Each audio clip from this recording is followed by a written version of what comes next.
Today I'm attempting something that almost no one does, creating a lavender bonsai. And now I know why.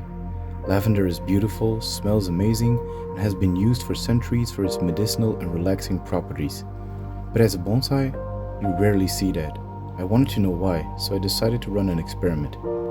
It turned out to be way harder than expected. Lavender is extremely fragile, brittle, and stubborn. This was a real experiment gone wrong, but maybe also a little right. Stick around, because as I tackle this challenge, I'll also share some fascinating facts about why lavender is such a tricky plant for bonsai. Let's get started.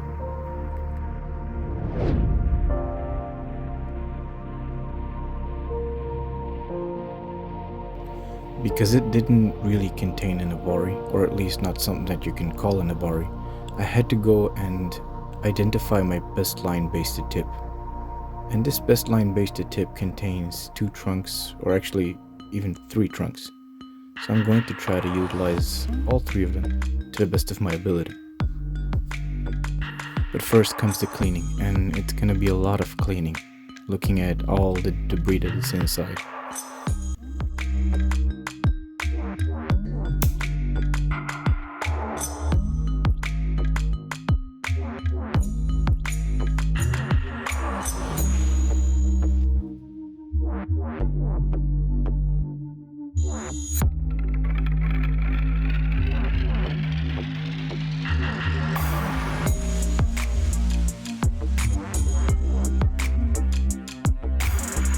Even though the flowers are not yet on the plant, it still smells good. By the way, did I mention that it was going to be a lot of cleaning? Now it's finally time to make some tough decisions. Right now, this intersection has 4 main branches, but I can't keep them all. To create a balanced bonsai, I need to remove the ones that don't fit the design. The first thing I look at is movement. This tree naturally leans to the right, so if I want to enhance that flow, I need to remove the branches on the left. Keeping them would make the tree look heavy and unbalanced. So I carefully select my tool, take a deep breath, and make the cuts.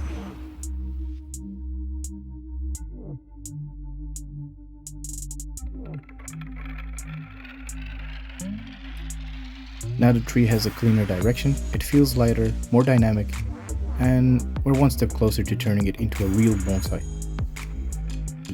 In this occasion, I will be reducing a junction of 3 into 2. We only need to keep 2 branches per node to avoid swelling and unnatural knots.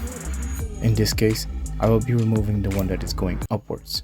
We do not need branches going upwards, straight downwards, back into the branch, and branches that are not staggered.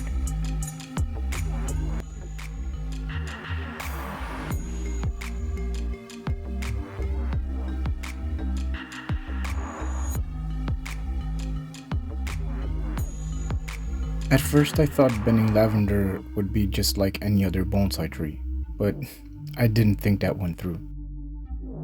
As soon as I wanted to bend the trunk, I realized that it was really brittle.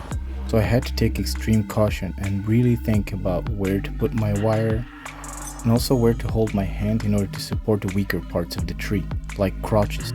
First, I need to make sure that my wire has a real snug fit. This means same angle, same spacing, and no gaps.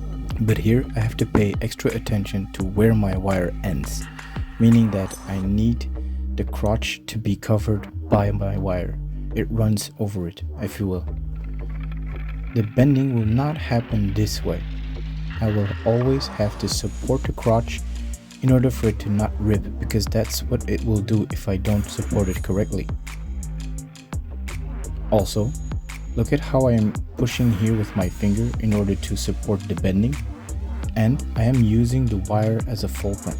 This will help in giving me more strength to do the bending that I need to do. Always using 2 hands and supporting wherever possible.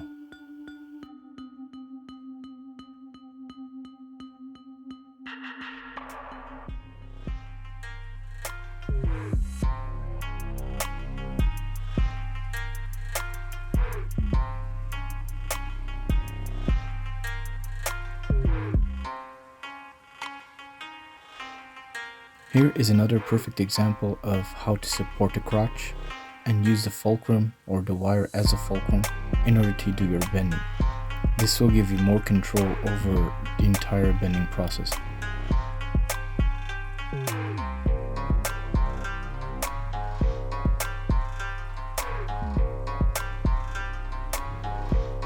An extra possibility that gives you extra control is just to use your pliers as you're bending. This also gives you more stability, and look at how I'm holding my finger on the weakest point of the branch. In the last example, I held the wire by the tip of the wire. This time I'm going to show you that it's also possible to just grab the wire by a curve, then bend it exactly in the place you want it. Of course, this branch had to pop, and there's a reason for that. Lavender is what's called a semi-woody perennial. That means it has soft new growth, but as it matures, the stems turn into a hard dry wood. Unlike flexible trees like junipers or ficus, lavender doesn't have the same elastic fibers that allowed branches to bend. Instead, its stems are made up of lignin, a rigid material that gives plants structure. The problem? In lavender, lignin forms in a way that makes the branches stiff and brittle instead of strong and flexible. And to make things worse, lavender is adapted to dry, harsh environments. That means its branches store very little moisture, making them even more prone to snapping under pressure. So yeah, shaping a lavender bonsai, not exactly easy, but I wasn't ready to give up just yet.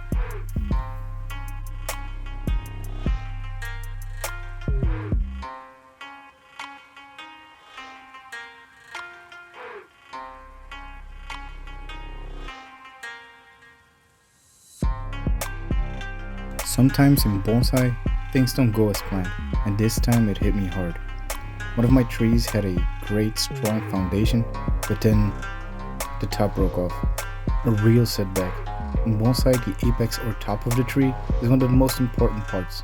Losing it, that felt like losing the whole design. But there's the thing. Bonsai is all about adapting. Nature isn't perfect, and neither is this process. Instead of seeing it as a failure, I saw it as a chance to try something new. So instead of cutting the broken piece away, I repurposed it, turned it into a branch instead of a top, completely changing the tree's design, and honestly, I think it's actually made the tree more unique. This is what bonsai teaches us, not just about trees, about patience, creativity, and resilience.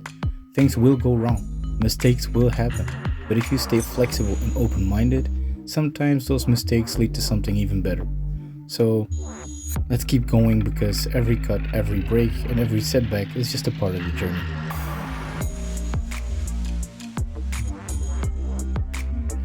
So after all the challenges, broken branches, and unexpected turns, I finally have my lavender bonsai taking shape. It wasn't easy, but that's what makes it so rewarding. I'm curious, would you ever try making a lavender bonsai, or do you think it's just too much trouble?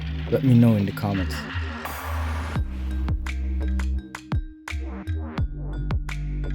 If you enjoyed this experiment, don't forget to like, subscribe, and stick around for more bonsai adventures.